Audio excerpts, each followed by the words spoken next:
नमस्कार विद्यार्थी मित्र हो, वेव ऑप्टिकच्या सेकंड लेक्चरमध्ये तुमचं पुन्हा एकदा स्वागत आहे. आपण या आधीच्या लेक्चरमध्ये ह्युजेन्सची एक भयंकर वेव थेरी बघितली होती, त्याचे रिझल्ट बघितले, त्याचं इमॅजिनेशन बघितलं, वेव फ्रंट कशाला म्हणतात आणि अशा बऱ्याच गोष्टी बघितल्या होत्या की ज्यामध्ये त्यांनी कन्सिडर केलं की लाईट ही वेव आहे. प्रायमरी सोर्समधून सेकंडरी सोर्स तयार होतो, त्याच्यावरून छोटे छोटे छोटे छोटे वेवलेट्स तयार होतात आणि ही वेव पुढे पुढे सरकत असते आणि त्याला तुम्ही एक असा टँजंट काढलात सगळ्याला की तो एक नवीन वेव फ्रंट तयार होतो आणि हा नवीन वेव फ्रंट पुढे पुढे ट्रॅव्हल करतो आणि त्या वेव फ्रंटचा स्पीड असतो लाईटचा स्पीड एवढा. म्हणून आज आपण आजच्या लेक्चरमध्ये याच ह्युजेन्सच्या वेव थेरीचा यूज करून आपण रिफ्लेक्शन हा फिनॉमिना प्रूव्ह करायचा आहे. तुम्ही म्हणाल यात काय वेगळं आहे? यात वेगळं आहे मित्रांनो, कारण आपण 9वी आणि 10वीला रिफ्लेक्शन शिकण्यासाठी आपण रिफ्लेक्शन माहिती आहे ना, रिफ्लेक्शन शिकण्यासाठी आपण लाईट रेजचा यूज केला. ही लाईट आली, याला म्हणतात इन्सिडेंट रे. त्याच्यानंतर ही जी परत रिटर्न गेली त्याला म्हणतात रिफ्लेक्टेड रे. इथे तुम्ही काढलात इमॅजिनरी नॉर्मल काढलं की यावरून तुम्हाला कळतं की इकडे जेवढा अँगल असतो तेवढाच तिकडे अँगल असतो. इथे 40 डिग्री असेल तर इथं 40 डिग्री असणार. But the surface should be plain, एक गुलगुलीत पाहिजे. जर गुलगुलीत असेल तर दोन्ही अँगल सेम येणार. तर हा फिनॉमिना आपल्याला वेव थेरी यूज करायचे, नुसता रेज अशी सिंगल लाईन काढून नाही प्रूव्ह करायचं, तर त्यासाठी ह्युजेन्सी वेव थेरी यूज करायची आहे. चला तर ह्युजेन्सी वेव थेरी यूज करून आपण शिकूया की आय आणि आर, अँगल आय आणि अँगल आर हे इक्वल असतात, प्लस हे सगळे एका प्लेनमध्ये असतात हे पण समजेल. नॉर्मलच्या अपोजिट साईडला आय आणि आर हे सुद्धा असतात. असे 3 लॉ आपल्याला प्रूव्ह करायचे पण ह्युजेन्सी वेव थेरी यूज करायची. चला मित्रांनो, रिफ्लेक्शन फिनॉमिना आपण प्रूव्ह करूया. कोणाच्या हेल्पने? ह्युजेन्सच्या हेल्पने. तर ह्युजेन्सच्या थेरीनुसार आपण काय ठरवलं होतं की लाईट हा वेव फॉर्म आहे आणि त्याची एक वेव फ्रंट येते. समजा इथून मी लाईटीचा फोकस मला टाक, तर त्या लाईटीच्या फोकसचा एक वेव फ्रंट पुढे पुढे ट्रॅव्हल कर. अशी ती लाईटचा हा समजा वेव फ्रंट आहे. समजा ही लाईटची असा आला, हा त्याचा वेव फ्रंट आहे. पुरं गडगड गडगड गडगड गडगड गडगड असा मिररपर्यंत येणार आणि हा समजा तो वेव फ्रंट आहे ए बी. का लाईटला आपल्याला आता वेव मानायचं आणि हा त्याचा आहे वेव फ्रंट आहे, म्हणजे एक छोटासा पार्ट आहे. तो असा पुढे पुढे पुढे पुढे पुढे पुढे पुढे सरकणार. ओके, इथल्या पॉईंटला आला की तो असा दिसेल तुम्हाला ए आणि बी असा वेव फ्रंट हा पुढे पुढे सरकणार. ओके, दिसतंय ना की डायग्राम मोठी काढायला लागेल. एक काम करूया, आपण डायग्राम जरा मोठी काढूया म्हणजे तुम्हाला आतमध्ये काय काय लिहिलेलं आहे ते बी कळेल तुम्हाला.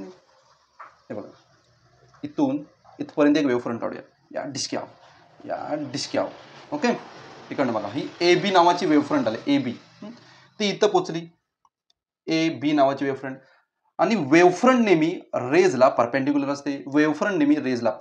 असते. ओके, इथून निघाली, टूर निघाली. एक काम करूया, या लाईनला पी मानूया, या लाईनला क्यू मानूया. ओके, आणि ही वेव फ्रंट आहे ए बी इथपर्यंत आली.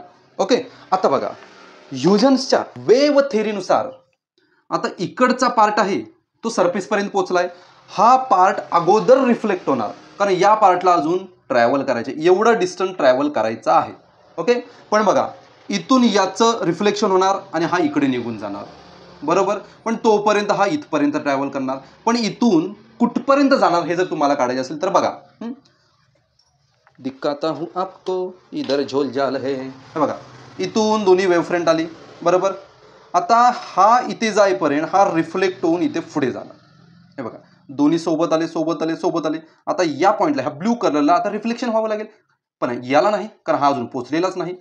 मग हा इथे जाईपर्यंत हा इथे निघून जातो. ओके, मग हे जेवढं हे डिस्टन्स ट्रॅव्हल करणार तेवढं इकडचं हे डिस्टन्स हा सुद्धा ट्रॅव्हल करणार. हे बघा, हा बी सी, हा बी सी जेवढं डिस्टन्स असेल तेवढंच बी एचं पण डिस्टन्स असणार, कारण इथून इथपर्यंत जाय पण हा तोपर्यंत रिफ्लेक्ट होऊन हा वरती निघून जातो.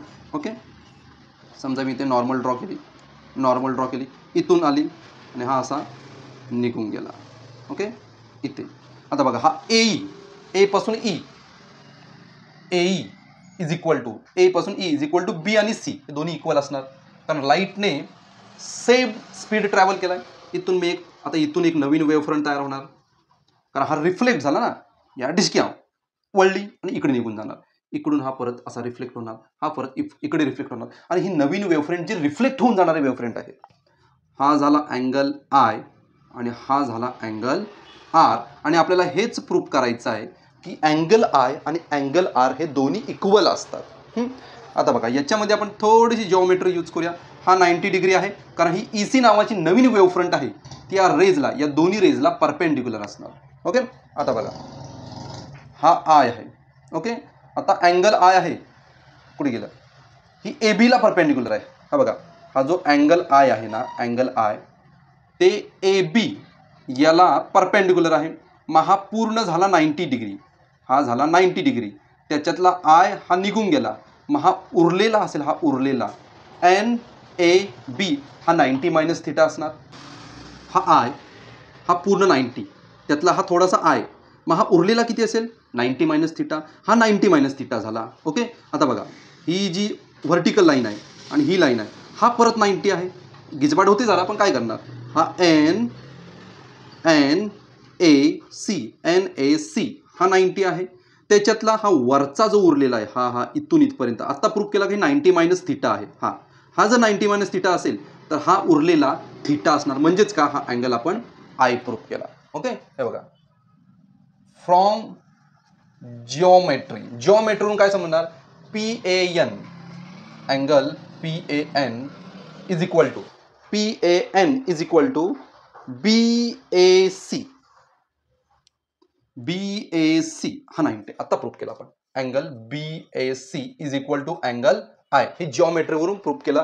हा थिटा, मग हा 90 मायनस थिटा, हा 90 मायनस थिटा, व परत हा थिटाच तयार होणार. ओके, आता परत बघा याच्यामध्ये आता हे सगळं पुसतो. ओके, आता अँगल आरला बघा, आता एन ए सी 90 आहे, दिसतो का, angle N A C is equal to 90 मध्ये एन ए सी 90, त्याच्यातला हा छोटा आर हा जर मायनस केला तर उरलेला हा अँगल कुठला, ई ए सी हा 90 minus theta. Therefore angle E A C will be 90 minus theta. परत बघा एन ए सी आर आहे, हा ई ए सी हा 90 मायनस, कारण 90 मधून वजा करायला लागणार. हां, हे प्रूफ केलं. आता बघा ट्रायंगल ई ए सी दिसतोय का बघा, triangle E A C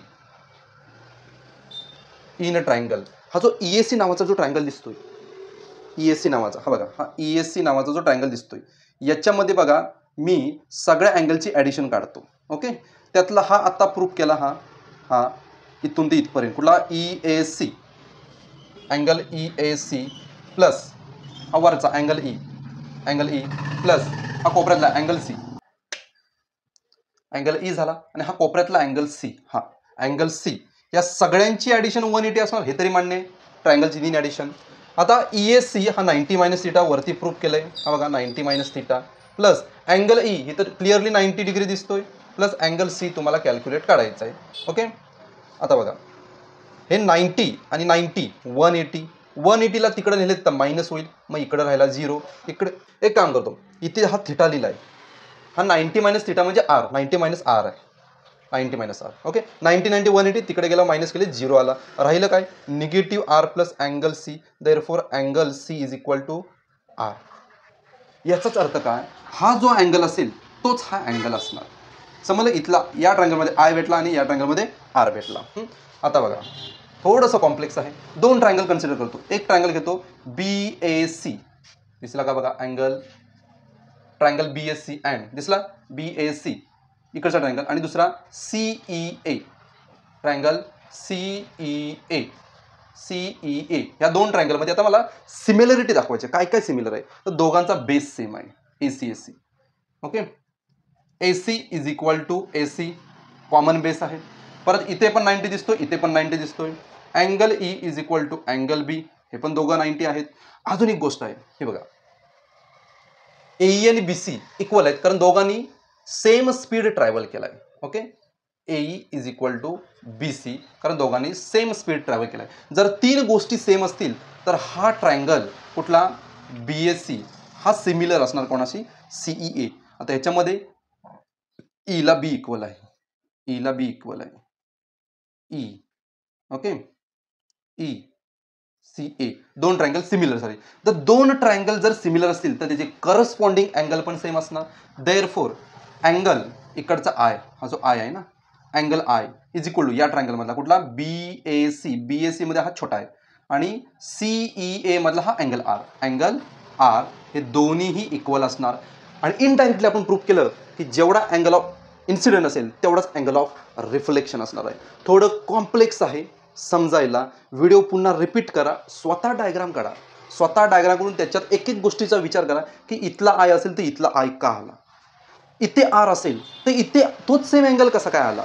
90 minus theta याच्यावरून मी इथं पोचलेलो आहे आणि या ट्रायंगलवरून 3 अँगलची ॲडिशनवरून अँगल आर आपण काढला. त्याच्यानंतर हे दोन छोटे टोणगे दिसतात ट्रायंगलचे, ते सिमिलर दाखवलेत की अँगल आय आणि अँगल आर आहे करस्पॉन्डिंग अँगल सेम असणार. याचाच अर्थ काय, आपण लॉ हा प्रूव्ह केला. जेवढा अँगल ऑफ इन्सिडंट तेवढाच अँगल ऑफ रिफ्लेक्शन असतो. आणि याच्यावर दुसरी पण गोष्ट प्रूव्ह होते की सगळे एका प्लेनमध्ये आहेत, हे पण समजतंय.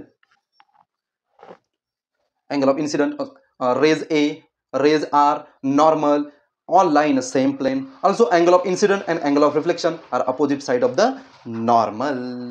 Okay, मला वाटतं तुम्हाला लॉ ऑफ रिफ्लेक्शन हा परफेक्ट समजलेला असेल. नसेल तर परत याची प्रॅक्टिस करा. 10वीची जिओमेट्री आहे याच्यामध्ये. आणि आपण पुढच्या लेक्चरमध्ये याच वेव्ह थेरीचा यूज करून आपण अँगल ऑफ रिफ्रॅक्शन प्रूव्ह करूया. रिफ्रॅक्शन. तोपर्यंत हे व्हिडिओ आपल्या मित्रांना शेअर करा.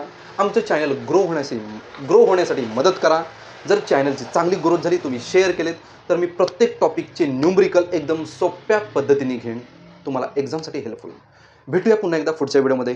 तोपर्यंत स्टडी करा.